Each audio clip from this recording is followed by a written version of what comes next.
Vocês colocam para mim? Pessoal, depois dessa acalorada discussão, vamos lá fazer uma discussão ainda mais acalorada para pensar no que é o objeto aí da nossa discussão durante essa conferência, e depois a estadual e depois a nacional. O objetivo aqui é a gente fazer uma reflexão sobre o que é o plano decenal e quais são os desafios que devem ser, que a gente deve focar, que a gente deve levar a nossa atenção quando a gente trata dos eixos que vão ser discutidos agora nos subgrupos. Então vamos lá. Pessoal, a política nacional e o plano decenal, ele é para já ser executado, né, de 2011 a 2020. A gente sempre está um pouco atrasado, né? Então, tanto é que o plano de convivência familiar e comunitária, o nacional já está acabando agora, né, em 2015, pelo planejamento, e vários municípios ainda nem construíram seus ainda, né? Então, essa questão né, do tempo, nós temos, na verdade, os municípios até o final do ano que vem, né, isso para poder cada município também ter o seu plano decenal elaborado. Pode passar. O que tem a ver, o que é esse plano decenal, o que está colocado nesse plano decenal? Quando a gente fala de plano decenal dos direitos humanos de crianças e adolescentes. Então, ele inicia, né, a partir de uma provocação feita pela Organização das Nações Unidas em 2007, numa visita oficial, né, ao Brasil, em que se questionou o porquê que o Brasil não tinha um plano que tratasse da questão dos direitos humanos de crianças e adolescentes.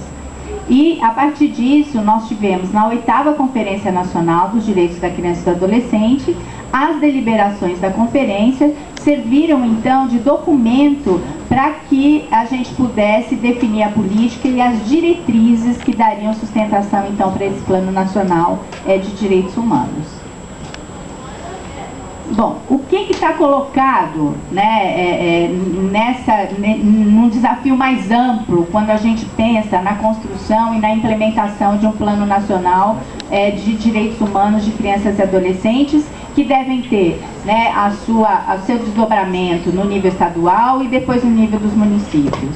A gente tem que pensar, primeiro, por que nós estamos falando de plano de direitos humanos, né?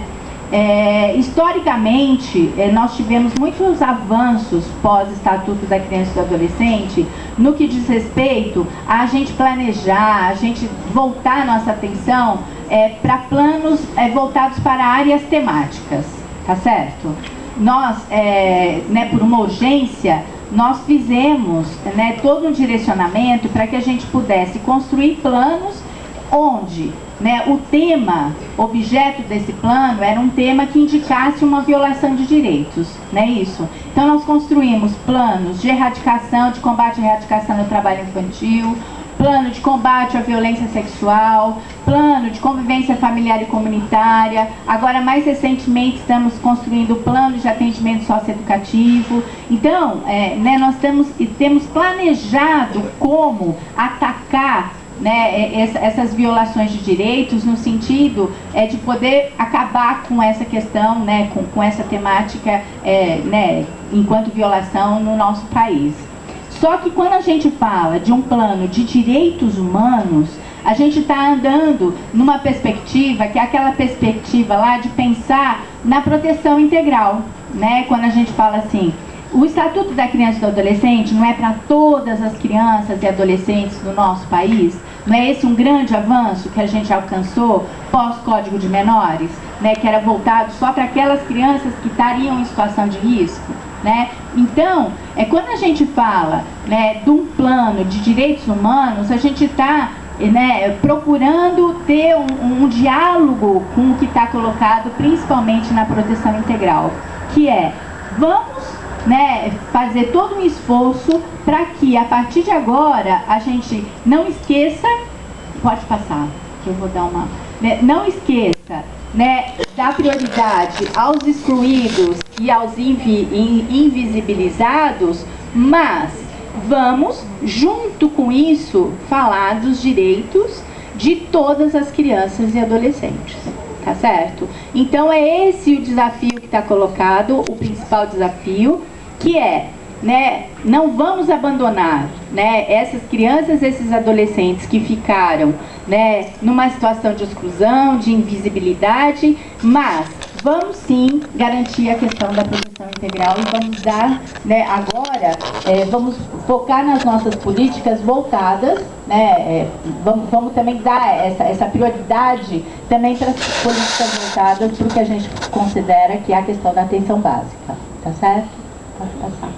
Então, o que são direitos humanos? Pensando, né, nessa amplitude do que está colocado, então, da gente pensar em direitos humanos de crianças e adolescentes.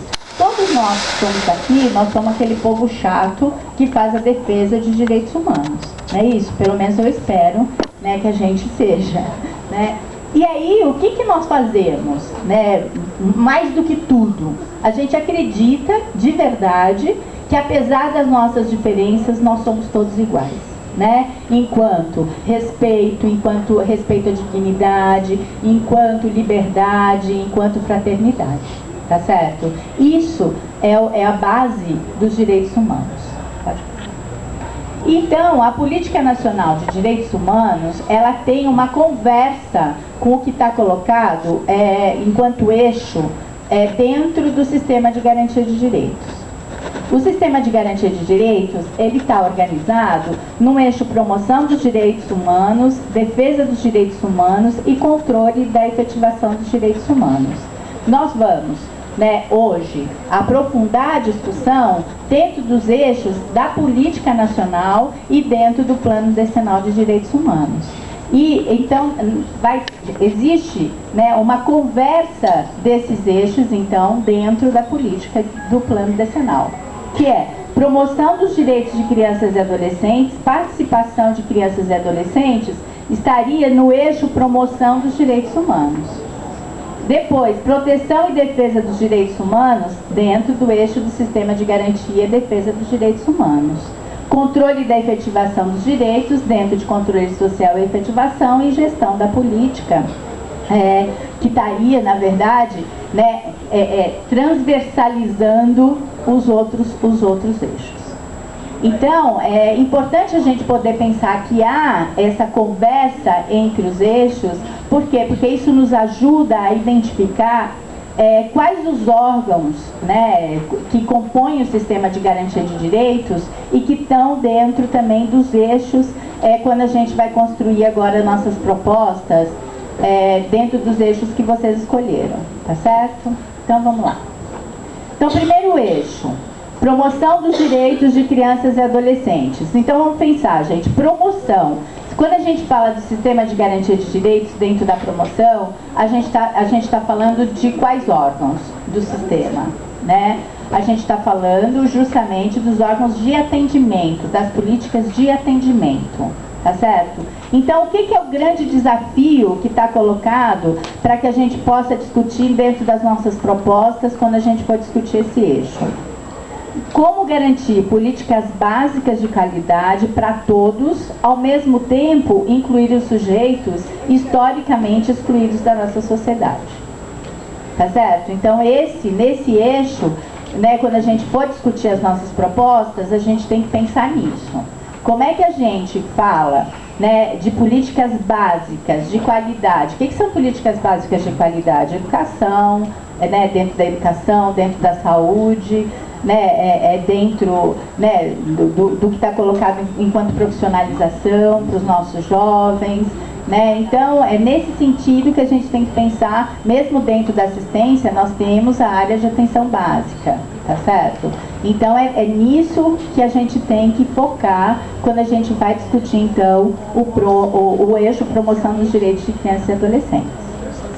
Proteção e defesa dos direitos. Quais os desafios que estão colocados, então, nesse eixo? Articulação das políticas básicas e medidas de proteção especial. Como que a gente articula, né, essa questão das políticas básicas junto com as medidas de proteção especial, né? Ou seja, quando a gente está falando de proteção especial, a gente está falando de direito violado, ou, né, da questão da ameaça colocada enquanto violação de direitos. Integração com os planos temáticos, então o plano decenal ele tem que conseguir também fazer com que com esses planos temáticos que eu citei há pouco, que a gente vem construindo no nosso país, como é que a gente faz para conseguir integrar, para conseguir articular esses eixos temáticos, uma vez que eles estavam focados somente, né, em temas de violação de direitos. Como é que a gente articula, então, com a questão dos direitos humanos de forma geral? Enfrentamento das diferentes formas de violência, fortalecimento dos conselhos tutelares está nesse eixo também, universalização e igualdade de condições e acesso ao sistema de justiça. Então, esse eixo ele vai trabalhar, né, com esses focos e com esses desafios. O eixo 3, participação de crianças e adolescentes. Grande desafio, como estimular a participação crítica, emancipadora e transformadora de crianças e adolescentes na construção de um novo projeto de sociedade. Eu diria que a gente, né, vem fazendo todo um esforço nos últimos anos para que a gente, de fato, consiga dar voz para as crianças e adolescentes dentro das políticas, dentro das nossas discussões. Mas não tem sido, né, eu acho que às vezes não é tão fácil assim, né? Então, como é que a gente consegue, de fato, pode passar, fazer com que, né, como é que a gente vai ser capaz, de fato, de escutar, envolver e responder os desejos, sonhos e aspirações das crianças e adolescentes. Nós não temos esse costume de forma tão enraizada ainda dentro do nosso adultocentrismo, né? Pode passar. Eixo 4, controle social e efetivação dos direitos. Grande desafio, como dar condições para o bom funcionamento das estruturas do sistema de garantias e ainda estabelecer um diálogo verdadeiro entre seus atores. Então, quando a gente fala de controle social e efetivação dos direitos, como é que as várias instâncias, né, do sistema de garantia de direitos que estão atuando dentro desse eixo, como é que a gente faz com que, de fato, né, essas estruturas exerçam as suas competências e as suas atribuições sem que, né, uma subjugue a outra? Né, e que de fato esse sistema possa estar sendo, né, trabalhando o máximo possível dentro, claro, das competências e atribuições numa horizontalidade.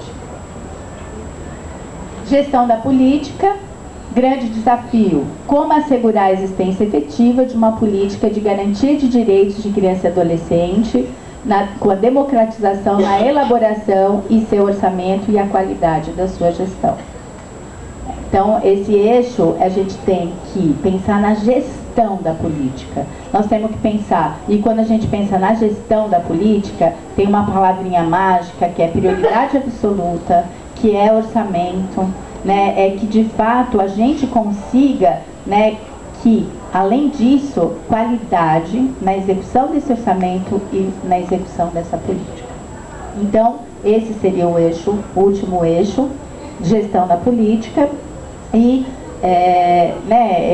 o que nós temos que fazer, né, a partir de agora, nos subgrupos, é a gente poder, né, vocês vão ver as propostas que vocês tiraram nos municípios, mas isso não quer dizer que vocês tenham que repetir exatamente as propostas que foram retiradas no município.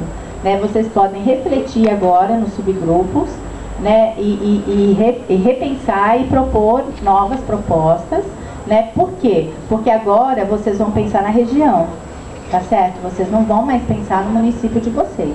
Então, que a gente consiga, de fato, né, ter uma escuta e ter uma objetividade no sentido de que se construam aqui propostas que possam, né, ter clareza e ter força suficiente para que vocês consigam alcançar um objetivo importante aqui para a região, tá certo?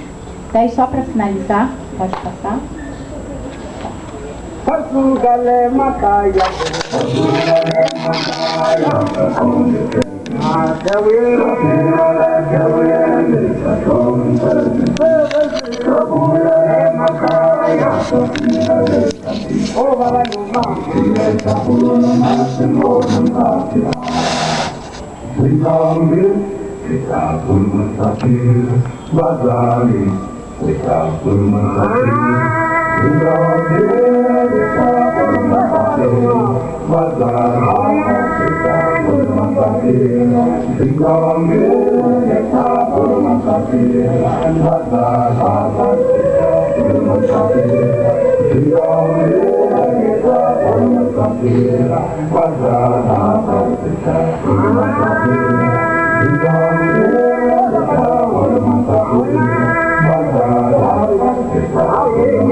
Então vamos hoje, né, juntos, lembrar as nossas canções e ajudar mais pessoas a lembrarem as suas próprias canções.